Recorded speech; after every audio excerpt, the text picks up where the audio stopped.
राज्यातील आणि परिसरातील दररोज घडणाऱ्या ताज्या घडामोडी तसेच परिसरातील घटनांची निर्भीडपणे मांडणी करणारं आपल्या हक्काचं चॅनल आणि बातम्या पाहण्यासाठी पुरोगामी टीव्ही 10 चॅनलला लाईक करा, सबस्क्राईब करा व बेल आयकॉन समोरील बटन दाबा। शासनाच्या रास्त भाव दुकानात काळा बाजार। सातारा जिल्ह्यातील कराड तालुक्यात घटना। पुरोगामी संघर्ष परिषदेच्या पदाधिकाऱ्यांनी केला पर्दाफाश। राज्यातील सर्व रास्त भाव दुकानांचा करा पंचनामा, पुरोगामी संघर्ष परिषदेची मागणी।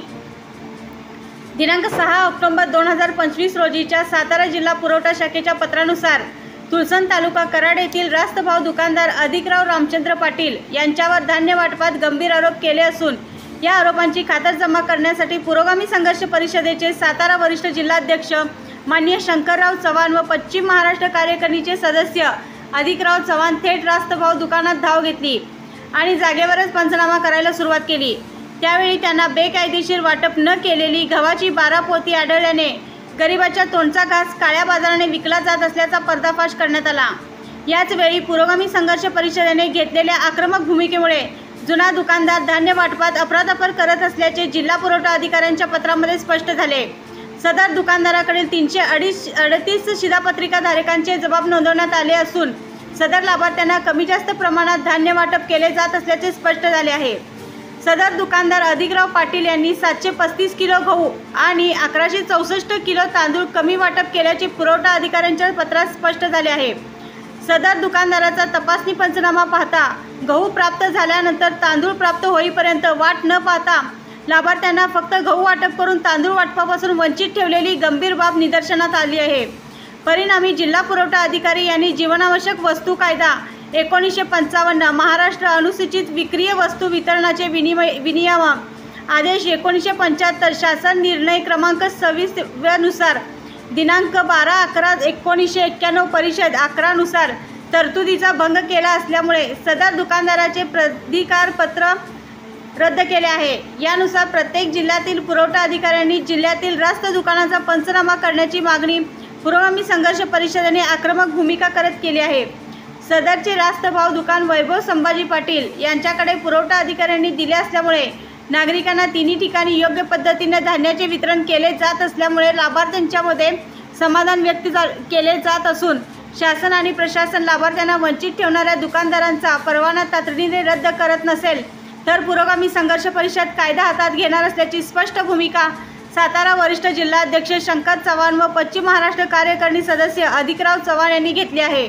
वैभव बोला, मला एक तुला विचारायचं आहे की गेल्या महिन्यात तुम्ही ह्या घरात रेशनिंग वाटलं, वाटलेल्या जी आता पोटी इथं शिल्लक दिसते ती तुला मी मोजून दाखवतो। चालतंय?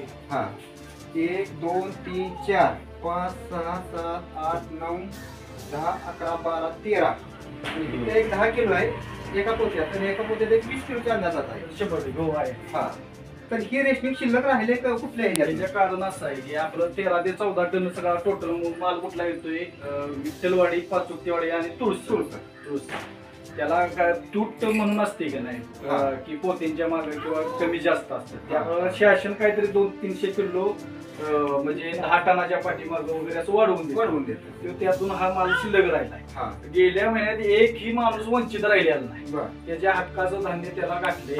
पण आता आपण कालपासून जे वाटप चालू केले ते पावतीच्या हिशोबाप्रमाणे ज्याच्यावर घरात 9 माणसं आहेत त्यांना 45 किलो, ज्याच्या घरात 2 माणसं आहेत त्यांना 10 किलो किंवा आपण अंत्योदय म्हणजे तुमचं दारिद्र्य रेषेखालील कार्ड आहे ते स्कीम मध्ये 35 किलो त्या कुटुंबाला द्यायचंच आहे। त्या कुटुंबाचं म्हणजे एक व्यक्ती असू द्या नाही तर 100 व्यक्ती असू द्या त्यांना आपण तेवढं देतोय। ह्यो स्टॉक गेल्या महिन्यातला बॅलन्स स्टॉक मधला राहिलाय म्हणजे पूर्ण ग्राहकांना घालून।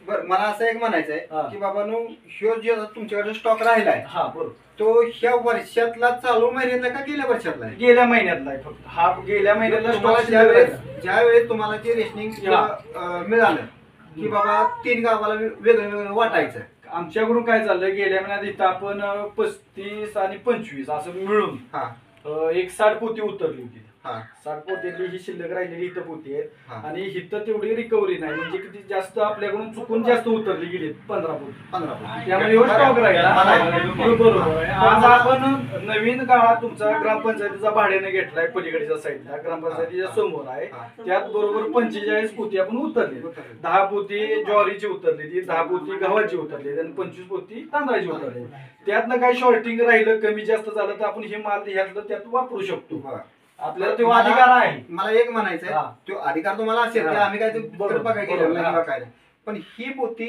ज्यावेळी तुम्हाला गेल्या महिन्यातलं रेशनिंग मिळालं त्या रेशनिंगच्या पोट्यातली आहे ती काय ह्याच्या पाठीमागच्या वर्षातली ही गेल्या चालू महिन्यात गेल्या महिन्यात म्हणजे आता ऑक्टोबर महिन्यात त्याच्या आधीचा ऑगस्ट ना सप्टेंबर महिन्यातलं फक्त ती ही रेशनिंग आहे की कुठल्या चालू वर्षाचं नाही कुठलं काय नाही म्हणजे लोकांना वाटप करून शिल्लक राहतो शिल्लक राहिलेला पोटा विषय काय आहे की मला जरा गेल्या महिन्यात मी तक्रारदार आहे मला गेल्या महिन्यात सुद्धा शंका आली आधी वाटपाची म्हणून मी पावतीचा विषय केलाय कंपल्सरी तर फेस टू फेस सगळं होईल आताचं वाटप होईल की नाही त्यात सुद्धा ह्यात नाही म्हटलं तर 4 पोती कमी होतील का तर आपण वाटप करणार आहे फेस टू फेस किंवा चूक बोलीने एखादा 5 किलो कुणाचा 10 किलो राहिला असेल पावती बघितल्यानंतर आपण पावतीच्या हिशोबाप्रमाणे देणार आहे क्वांटिटी. मला एक म्हणायचं आता ह्यो जर कोटा ह्यात बी अजून शिल्लक राहिला तर ह्या कोट्याचा वापर तुम्ही करणार कुठं ते आता पुढे पुरवठा अधिकारी काय आपल्याला निर्णय देतील अधिकार मला काही नाही हे वाटपाचा मी सुपरवायझरिंग करतोय फक्त ह्या मालाचा ह्याच्यावर देखरेख करायचा आहे प्रत्येक ग्राहकाला व्यवस्थित भेटतंय का म्हणून